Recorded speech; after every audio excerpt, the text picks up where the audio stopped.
Yo, what's up guys? So this is episode 3 of Prehistoric Park. We're going to be working on a little bit different of a cage this episode. It's for an animal or a group of species of animal that we have not worked on before in this park yet. But anyways, I'm going to walk over to the randomizer and show you what we're working on. Anyways, I'm going to get straight into the time lapse now. Okay, so for this build, I was not honestly sure what I was doing because I usually have someone helping me or, building with me, and we kind of collaborate on ideas. And we rely on each other for both things, I would say. But he wasn't on, so I ended up just doing it by myself. And honestly, the cage did turn out pretty good. I changed so many things during this video, and I did cut out a mass majority of the video due to the recording being like an hour long, just partially from me being AFK and me just collecting blocks and looking for pallets that I like. I did go for a different type of wood this enclosure, and honestly I kind of really like the wood that I used. It kind of complements the cage, and I did add a little carpet on top of the cage, which you'll see later on. This type of style me and my friend used many times in our previous parks, and I think it looks really good with some enclosures, but a specific enclosure I think it looks good with is herbivores. It looks less secure and stuff like that, and it makes you feel more, not safe, but like you don't feel threatened. You don't feel like the animal needs as secured of an enclosure or tough walls, I guess. But I did add some shrubbery, as you can see right here, to the enclosure. I think on both sides, maybe only one side, but I do think this looks really nice on a lot of enclosures and a lot of pathways and stuff. But I did switch up this wood that I'm doing right now like so many times. Well, not even the wood, just the incline to the path. I went from thinking I wanted one pillar to now wanting 2 pillars, then realizing I needed to raise it, and then I ended up adding some glass, and then I changed the pillars again, and then you'll see what happens. I do change it a lot during this video, but this enclosure is meant to be more of a not badlands but more dry area, because the only information I got about the animal that it ate low ground fern. I mean, like, how do I say it? Low ground, like plants and stuff, like not too tall plants. I did add some tall plants, but I mainly stuck to some lower to the ground plants for them to eat, I guess, because to them I was thinking maybe lower ground is still pretty big to us, but like not to them due to the fact they're pretty big animals. They're not too massive. I would say I was calling them a hippo, but they're not anywhere as close to big as a hippo, but I mean, they kind of look funny and look similar to hippos anyway. But this enclosure did turn out pretty well. The only problem I did run into is that I couldn't find like full like dry land, not deserty, but like dry land plants and stuff like that. So I did have to improvise and use some less greenish and less bluish plants and foliage to complement the grass and some of the coarse dirt and sand I used. But there is, I think, a lot of plants that might honestly look better in this enclosure than what I used, but I really did not feel like looking for them, and I did find a few ones I did like, so I didn't bother honestly looking for them. One other thing that I did notice about this enclosure that I did was the shelter. So this is the first time me actually building a proper shelter. I did get inspiration off the shelter from Chaotic Craft, shout him out, but besides that, it was kind of a struggle for me. I did add thatch at the start, and then I changed it, which is one of the things I did take out of this video. I was originally going to have me building the thatch part on top, but I didn't bother. I didn't think it was that important. It was only a few minutes long, and honestly did not look really good, so I ended up just changing it. Honestly did not like fully how the outcome of the shelter looked, but it's a step closer to learning how to do them properly and expanding my knowledge on general builds, I guess, in terms of these type of builds. But I used a similar block palette for the rock walls that I did for, I think, Postus Suchus it was. So I'm kind of gonna keep that theme throughout going through, oh my god, I'm stuttering so much, going throughout the park. But honestly, it did turn out pretty well. I do think it doesn't matter what rock you use for the backdrop, it will complement your build pretty well. I think it more so matters what couple rocks and stones you're using inside your enclosure, because that's the main thing that is going directly together with your environment and whatnot and stuff like that. I didn't make this enclosure massive, but it is pretty big due to the fact, like I said, they're pretty decent size.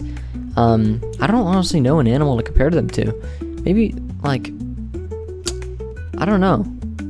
I would say like length of a deer and height, or like a small, maybe even a large dog. I don't know. But there are pretty big animals. I can't remember too much what they look like. But in the next build, I am hoping to have a sort of like replay mod, not replay mod because that apparently doesn't work with my mod pack anymore, but I am hoping to have some sort of like a replay mod. Besides that though, honestly, I don't have too much more commentary to give to this video, but I will let the rest of the video play, and I do have some cinematic shots at the end of the video for you guys to watch.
So this is about the end of the video. Honestly, there's not too much left in the video.